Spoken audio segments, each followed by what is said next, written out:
Good morning, everyone. It is Thursday, December 17th, 2020. Time to take a break with Drake. We are coming to you live from the Plaza Theater. It is morning. It would be morning at 8 a.m. And look at those clouds. Kind of cool. The cloud cover today. And we've got, I don't know, if you haven't been here for a while, just check out all those Christmas trees on Main Street. It's pretty fun. And we're beginning to look a lot like Christmas ourselves. How do you like that? Red Hey, and you green. left that door open. Oh, dear. Oh, man. I'll get it. All the things. So anyway, we're in the book of Philippians. I think our camera's just a little bit too low. Yeah. We're looking right in our... I don't know. Yep. Oh, goodness. So anyway, Drake, I'm going to check the sound first, and then I will bring up that thing that you were talking about. It's Christmas time. It's Christmas time. We only have a week and a day left for Christmas. Is that 8 the days. story? 8 days. Yeah. Today's the 17th plus 8 is 25. So we've been going through an Advent calendar. Drake, tell them about the Advent calendar. Oh, while it's I get on. It's by, and I'm Jackie Lawson. Yep. By Jackie Lawson. I was going to pause and say I shameless plug for Jackie Lawson. Okay. Jacquui. E. Isn't there an E on the end of her name? Maybe. Jacquia? Lawson. Jackie Lawson. Pure enchantment. It's the Nordic Advent calendar. We love it. Yeah, is she Scandinavian or does she make... Well, no, I think that the whole idea is that snow and Santa kind of heralds from the Scandinavian region. Yeah, it does. Well, I'm thinking, does she make a South African Advent calendar? I have no Does she idea. Make, okay. No, I don't know. But there might be another themed one, but it's, whatever's in the north would be like the snow. Maybe there's a Patagonian one. I don't know. I mean, yeah. But we are very Scandinavian in our heritage, and oh my goodness, this thing, it just gets to you. Well, and they I love it. They have all of the traditions from back when, from long ago. They cover the Icelandic Yule Lads. That was a particularly funny day. So each day you open up there's a new ornament that you can open, and there's either a recipe or a story or a puzzle or just something fun. A Christmas folklore, yeah. Back, some of it goes clear back to, 400 AD stories. It's just like, wow. And there were times, obviously when she was not feeling good, she was feeling very frail, but we would just start the song. But it opens with a very well-known Finnish. It's well-known in Finland. It's a Finnish song called Varpunen joulua aamuna, which means the sparrow on Christmas morning. Well, and also when you read the back of cough syrup ingredients, it will say that same word. Varpunen joulua aamuna. Yeah, it will say that on the back of the bottle. The same word. Yeah. And it's a somber song. And every time I heard it, I'd start crying. Oh, she did. It's pretty sweet. And I find the song very haunting. It just stays with you. It's melancholy. Yeah. And you like melancholy songs. It's weird. I'm a very goofball guy, but on the other end of my own soul, the teeter-totter, I like sad music. It's just weird. I really like the song at the end of The Incredible Hulk with Bill Bixby and Lou Ferrigno. That piano number. Oh, yeah, that one. I remember you were asking for that. Oh, my word. The soundtrack for Narnia. Oh, this stuff just gets to me. Well, I'll get this ready, okay? So you do you know which ones we've done and haven't done yet? Kind of. I mean, I don't know. This is funny, though. So anyway, go ahead. Tell them also about another one of the funny things about the calendar. Oh yeah, you come to the end of the little story for the day, and then you have your little assignment. You got to find the gnome, the dwarf. I guess Scandinavia has dwarfs that hide under bridges, and it's such an issue that It's funny. So you got to find the gnome. You find the gnome. and when the sun goes down, where you are, the sun goes down on the graphics. It matches. Oh, yeah. So if you open the program in the day, it's daytime. At night, it's nighttime with the northern lights. It's beautiful. Hey, Jennifer Milan, son. Yay. Yes, we have some Christmas color coordination. Yeah. Jennifer, I've got this ache in my shoulder. This is Dr. Jennifer, who's online with us here. Actually, Dr. Jen, can you kind of work my shoulder here? Oh, that works. Okay, now it's all better. For those of you who've had surgery, Dr. Jen is a great one to follow. She has first of all, she has a book called Scars, More Than Skin Deep. I would love for her to come on. Has she been on the show yet? Yes. Oh, but we got to but there needs to be a follow-up. So definitely check out her book, Scars More Than Skin Deep. If you have a New Year's resolution to get better, if you've had surgery, it's amazing. It is a marvel. A pure marvel. Research and what she has put together. Well worth purchasing her book. And then also she has some video series that will teach you some her entire protocol on how to recover from surgical scars. That's beautiful. It's amazing. I mean, seriously amazing. And people who have had severe pain that chiropractic or massage or any other type of treatment has not worked, her scar treatment has done the job. You know why? Because your skin has tons and tons of nerves. It's the biggest organ in your body. Yeah, it's all these potential nerve endings. Not potential. Well, they are. I mean, potential pain points. That's what I meant to say. There are all these nerve endings, all these potential pain points because you've been cut open. Yeah. So anyway, we'll leave it there. Anyway, so much Dr. so Jen. that Go look for Dr. Jennifer Milan. Yeah, actually, her website's thescarlady.com. Yeah. In the first century, now Luke's a doctor. In the first century, Christians didn't go for surgery. They thought it was very cultic. I can imagine because you're not supposed to cut open your body. Yeah. Right? And to me, I mean, I have been trained how to assist in surgery. And I'm telling you, when metal disappears into a human, he really like comes out of his gourd. This isn't supposed to be happening. It's amazing to see his transformation, and I'm like, go ahead, stick that needle in there. I want to check it out. Anyhow. Hey, we got a bulletin blooper. We sure do. Here we go. You know that we're already at 8:08. We've just been messing around. This is fun. Yeah. It's Christmas season. Yeah. Sure. Oh no, these are so good. We do a lot of writing. We do a lot of editing. My 10th book is being formatted. People, church secretaries, have someone edit your bulletin before you press print. Why? Yeah, because then we get all these gems. This is good. Here's straight out of a bulletin. Miss Charlene Mason sang, "I will not pass this way again," giving obvious pleasure to the congregation. Bye, Charlene. Oh gosh, that's so funny. Bye. Go ahead. Charlene.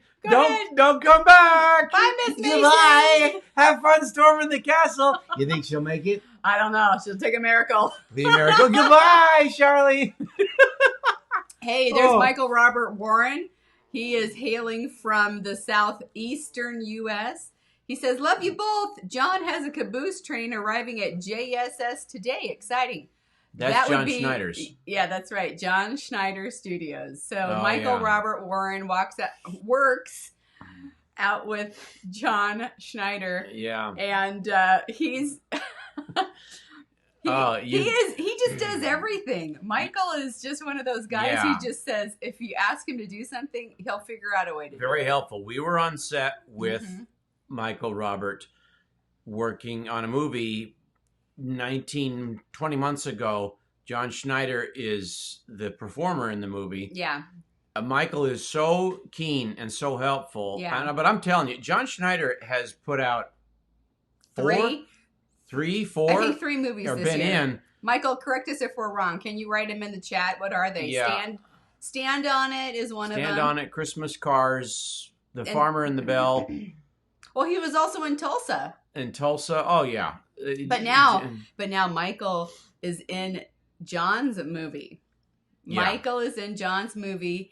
I think he's a deputy. He's a cop. Yeah. Okay. He's tell us who you are in there, Michael, so it's in the chat. He's a cop in a car, and he actually misses John on a chase, and you know that Michael is a twin. Michael has a twin brother. Did you know that? No, I didn't know that. Yeah, yeah, he does. Boy, we all these surprises from Michael Robert Warren. It's 11 after, and we're still bird gassing. Good morning, Aroma Jean. I'm glad you're loving the red and green. Merry Christmas. I think we need to do this. We didn't even plan this. I mean, I didn't see what Drake was wearing. I just thought, I'm going to wear that red top. I like the red top. Yeah. Yeah. But anyhow, in Philippians, and tomorrow, I think we'll have. Can we pull this off tomorrow? I want to show some archaeological photos from Philippians. From Philippi? Philippi. I can look for those now. Well, if that's easy. We'll see. While I'm chatting. I shall see. Philippi. When I make toast, I need to stop the world for a half hour because I'm making toast to price focus. But I have told Drake in the past, if you want to have something, tell me the night before. Yes, it's a whimsical thought I had about a half hour. No, about an hour ago. I will see what I can find. Maybe I can find something interesting right now. Oh, that's cool. Do you like that? Yeah, just show some Philippi things. Okay, well let me. This is let me see if simple? I can. I'm gonna try, honey. I am going to try. Okay, so we're gonna pull that into here. Oh, that's so tiny. Look at this tiny little Philippi. Yeah, this is the amphitheater in Philippi, still there today, from Paul's day. How big is that compared to the one in Ephesus, do you think? Oh, the one in Ephesus is 25,000. That looks to be about 1,500, about 2,000 people. The one in Caesarea will hold, I think, 10,000. Mm-hmm. 9, 10, 11,000. This one looks like about 2,000. Mm-hmm. If Philippi was a smaller town, but I don't know. I'm just seeing this myself. I didn't look this up. No, we didn't look it up. We just like, oh, cool. It could be bigger than 2,000. Here's another fun little photo. Yeah, another photo from Philippi, and this stuff is all on the north bank shore area of the Aegean Sea. Okay. You have the Aegean Sea. Then you have Greece, then the Adriatic, then you have Italy. Mm-hmm. And I'm doing this behind the graphic here. Well, here, let me just pull this on up here and then you can see the map of it. Here. Is so they're yeah, of course. Yeah, here. You're too good, babe. Golly, oh my goodness, Drake. I'd have to shut down my world for a couple of weeks to find up these 3-4 graphics. So you're talking about the Aegean Sea. So right at the north there. There's Asia Minor. Mm-hmm. In the kind of the caramel colored, mustard colored. Yeah. And that's the Aegean Sea. And where it says Istanbul, that is Constantinople. It's kind of a play on the same words using different languages. I did not, I guess I knew that from a long time ago in history class. Yeah, Istanbul, Constantinople. Yeah, it's kind of a similar. But the Aegean Sea, totally different. Beyond gorgeous. But that's Philippi on the north end. It would be pretty rough to live on one of these islands, I imagine. I wouldn't find it rough at all. I'm sure.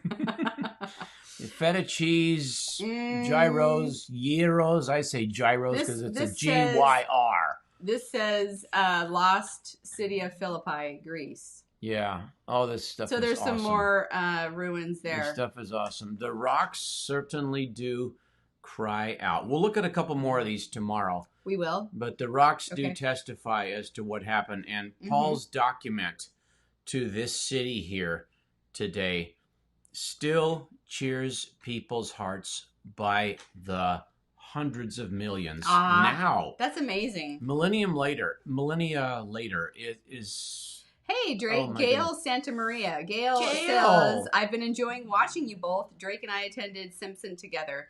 Thank you both for doing this. I am enjoying the reconnection. Yay! I'm just going to say something about Gail. Okay.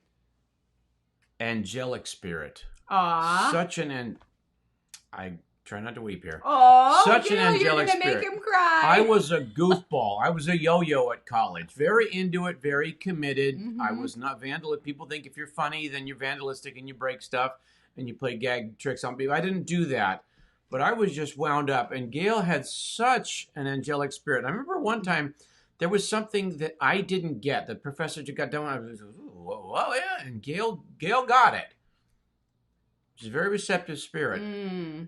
It's not like I'm yumming here, but I don't even care. That's okay. I remember she explained something to me. I went, oh, thank you. Yeah, and yeah, it didn't end with, well, pay attention next time. No, it was just like, so glad you know, what. Gail's a blessing. Thanks, Gail, for explaining something to him, because I'm sure it helped. It needs to be explained the way I understand it. Yeah. Or I don't understand it. Yeah, it's true. Yeah. So, everybody learns differently, but she seemed to sense what would work for you, and that's awesome. It was good. It was good.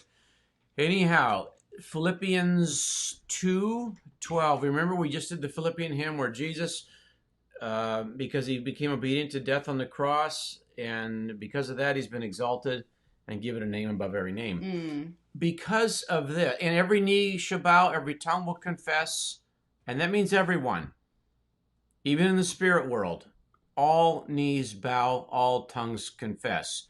People that kneel at football games because they won't honor the flag, they're going to kneel for Jesus. They sure will. They don't even know what they're kneeling for. They don't even know why they're kneeling. I love that they will. Yeah. But you shall kneel. That Jesus Christ is Lord to the glory of God the Father. Therefore, because of who Jesus is, my dear friends, can you imagine the Apostle Paul saying to you, my dear friends? This guy is the celebrity. George Whitefield was the greatest celebrity in early America. He spoke everywhere. He addressed live 85% of the entire continent, the colonies. Mary Kuipers, by the way, says, "Look at that gorgeous couple." Mary, you're beautiful. Mary, she's a foxy lady. And we've been around some celebrities, and we have. They're these billions ride on this face of theirs in movies and stuff, and they're generally pretty friendly because. Whereas, thousands right on this face. Thousands of pennies. Yes, so many pennies. But can you imagine Paul saying to you, now again, we've been with celebrities, and they're cool, they're cordial, they're friendly, they're engaging, but they're a touch aloof because they don't know who you are. Right. You know them, but they don't know you. They've never said to me, wow, Drake, I'm so glad you're here. The evening is better now with you here. They don't extend to that level. No. Not on the first meeting. No, but Paul says to these people in Philippi, therefore, Paul, and historically speaking, even seculars agree, Paul is the most influential figure in human history. Paul says to the people of Philippi, therefore, because of Christ, my dear friends.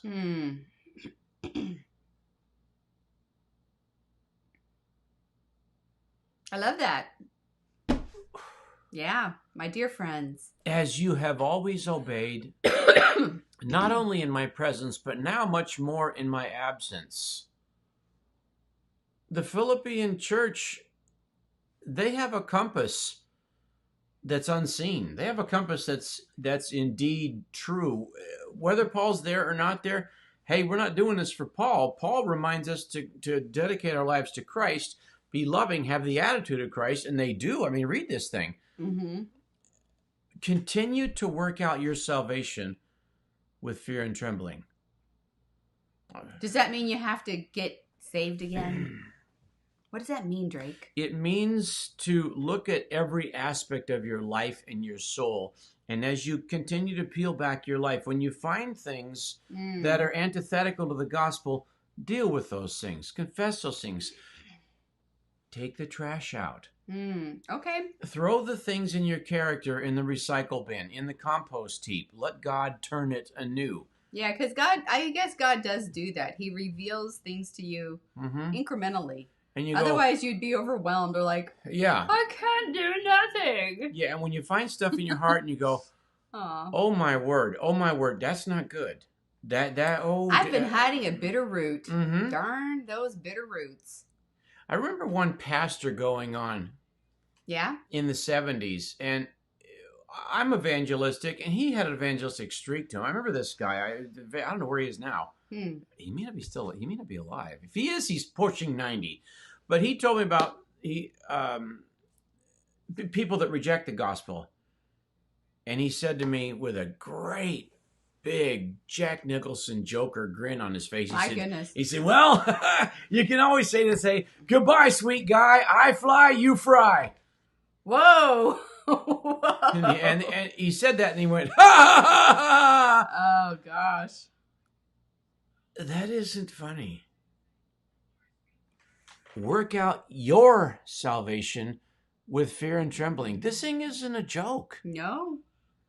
This thing isn't a joke. I remember Jamie Foxx when he went to I've never met him. Oh, wow. But he went to some premiere of Django Unchained, about a slave that breaks free. Oh, right. Okay. And he's receiving an award for this, and he's talking to some group. It's a crowded auditorium, and he says, "Yeah, I break out of the plantation. I kill all the white people." And everybody's, "Oh, that's so funny." That's not funny. No, it's not. No, it's not funny. Don't talk like that. Oh my goodness. You know, that is as irreverent as me saying, "Hey, whip them darkies." Yeah, Don't talk like that. Yeah, just don't talk. I fly, you fry. No, don't be that way. Work out. And these Philippian people, very joyful people, and people who have dealt with their junk become very joyful people. Do they? Yes, they do.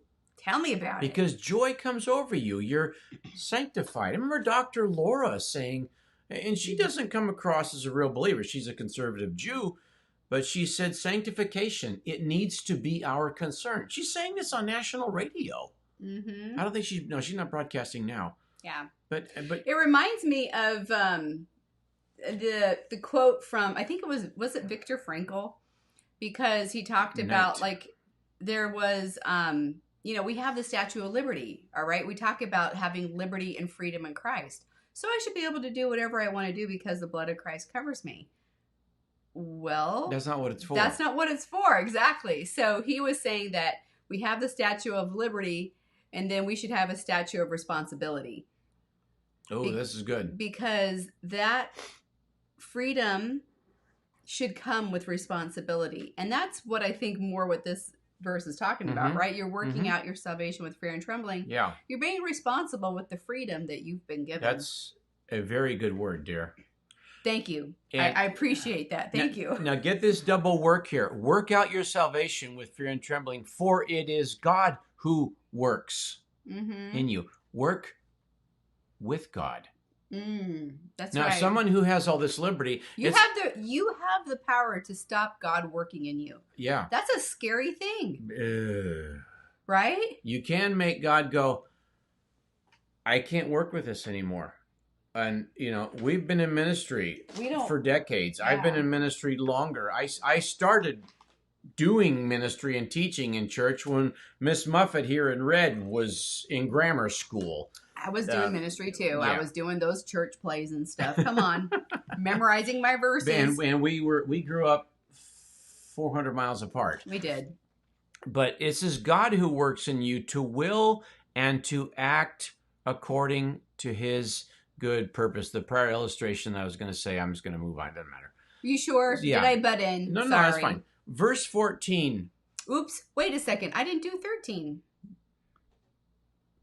You already did that? You did that so quickly. Yeah. Okay. Here we are. 13.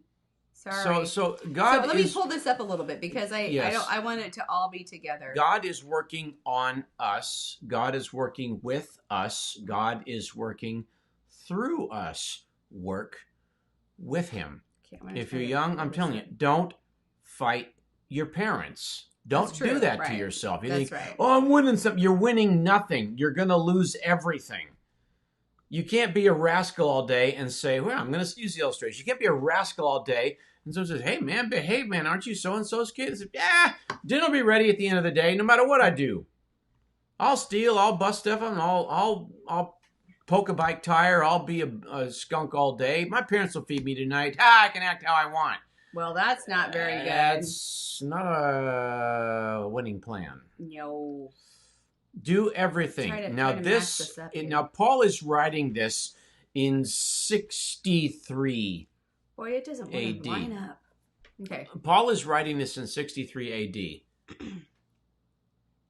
This right here sounds like 1440 BC. Do everything without complaining or arguing. There's 14. Got it up there. Yeah. You're a parent? That's what this whole little section is about. Do everything without grumbling. Do you like hearing your children argue? No.